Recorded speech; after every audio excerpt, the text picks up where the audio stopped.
This is our third lesson in this series, and today's lesson is on the word, the English word basically. And as I said earlier, that language is made up of words. Any language, I would say, or most languages, they are made up of words. And we need to know what type of these words are, what type of categories are in English. Because we are learning English language and how to use these different types of categories in our writing, or whenever we are doing any exam, or whenever we are trying to write a composition. So the first things first, what is a word? The definition: any of the sequences of one or more sounds or letters constituting the basic units of meaningful speech used in forming a sentence or utterance in a language, okay, and in most writing systems normally separated by spaces.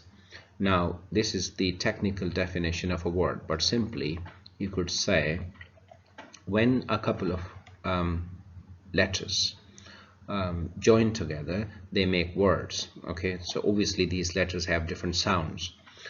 So these at the alphabet, from the 26 letters, we pick some letters to create a word. Okay, and this word is the basic unit of speech, right? A lexical unit other than a phrase, an item of vocabulary, for example, it is also known as a lexical unit. Okay, or simply the word vocabulary is used in place of lexical unit. Okay, so this is a bit more technical term. So you could say words, you could say vocabulary. Vocabulary is a better word. Vocabulary is a pool, again, a whole collection of words. Okay, now for example, book and vocabulary. Now these are two words. You could see that in this word we have used the letter B, O 2 times, and K. So just consider that the alphabet is a pool of letters. Okay, is a collection, is the storeroom. So where we go, we pick up some words, we join them together, some letters, join them together to make words. Once we have the words, then we place them, put them inside a sentence wherever they should be sitting. So that is how we do construct our words and sentences. So these are two examples of words. Now, what are different types of words or kinds of words? Alphabet or letters joined to make a word. Next thing, there are 9 kind of words which are also known as parts of speech or word classes. So you remember the first lesson we talked about parts of speech or the word classes. So every word in English, okay, remember, I'm repeating, every word in English falls into these 9 categories. Okay, so for example, you have an Oxford dictionary, and that dictionary has 1 million words, let's say. All of those 1 million words could be put into 9 categories. Okay, so make sure you understand that. So what you need to do is you just need to understand these 9 categories. Okay, so 9 type of words, that's it. It means that all English words fall into these 9 categories. These 9 categories of words, or the building blocks of the language, as cells are the building blocks of living organisms.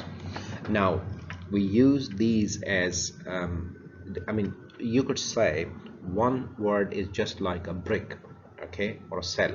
Now you might have seen builders building a house, a wall. So they take one brick, put it, and then the next brick next to it, and then another brick next to it, and this is how they create a wall or construct a wall. In the same way, we first build bricks, means the words using letters, and then we use those words into a sentence to create a wall, to create a construction. So this is how these look like. I mean, these are different types of words, so we put them together to make. So this could be 1 word, this could be 2 word sentence, this could be a 3 word sentence or a phrase, whatever. So parts of speech or word classes can be, as I said, put into 9 categories, and we will look at these 9 categories now. Okay, so the first one is noun. Okay, so for example, Tom and Sarah. So as I said, I keep repeating these things so it sits in your mind very well. Okay, there are 9 categories of words in English. Okay, and here I'm just going to give you one example from each of these 9 categories. So the first one is noun. Noun means name. You don't have to get into those long or complicated type of definitions. You don't worry about that.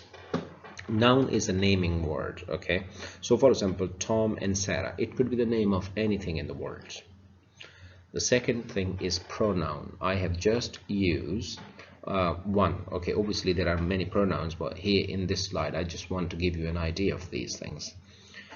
So a pronoun is a word that we use in place of a noun, and I'll tell you something interesting here, that we are going to look at each of these 9 categories in detail and see what are their different types and how they are written, why they are written, where they are used, all that type of stuff.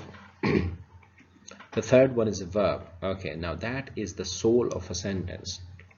As we have soul in our lives, bodies, okay, without a soul, a thing could be dead. Okay, so if a living organism doesn't have any soul, that is not known as a living organism, that is called a dead body. In the same way, a sentence must have a verb, and verb is the action word. So we will talk about this in detail when we look at these categories independently.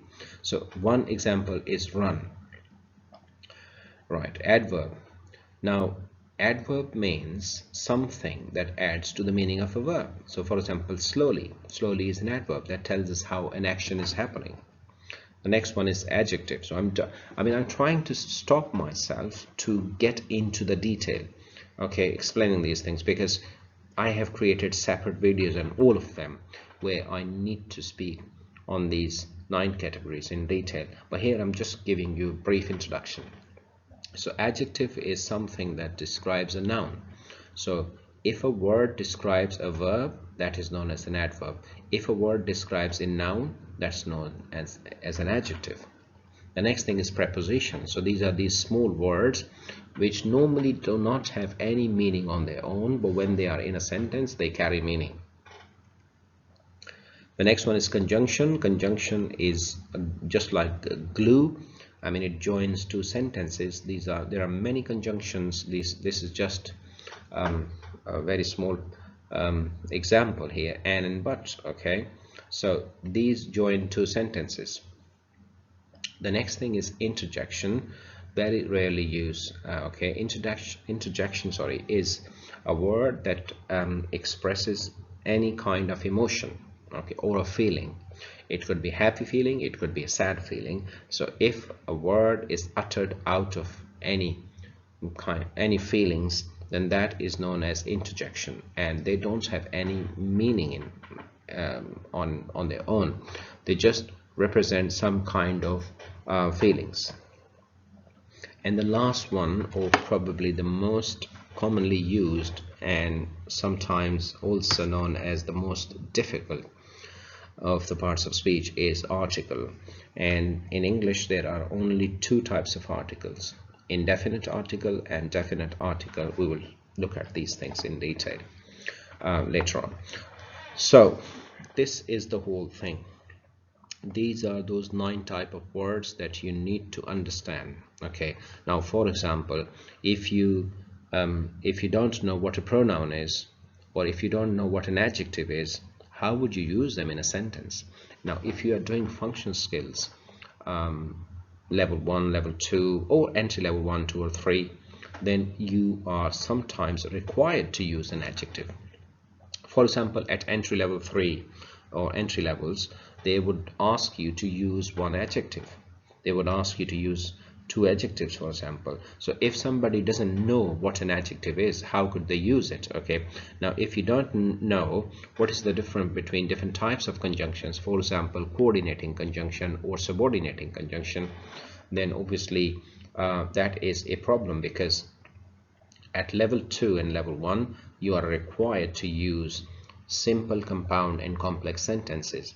And if you don't know the conjunctions, it's very difficult for you to make compound and complex sentences, because the difference between a compound and a complex sentence is the use of conjunctions. Okay, so this is just a very simple example to make you understand how important it is to know these and to use them properly. It's not knowing only, it's using them properly. Okay, so if you have any problems, keep watching and look at each videos that I have created for all of these things, and hopefully you will understand. If you still don't understand, just let me know in the comment box and I'll get back to you as soon as possible. All right, thank you very much, and that is the end of today's lesson. I hope you enjoyed that. Take care.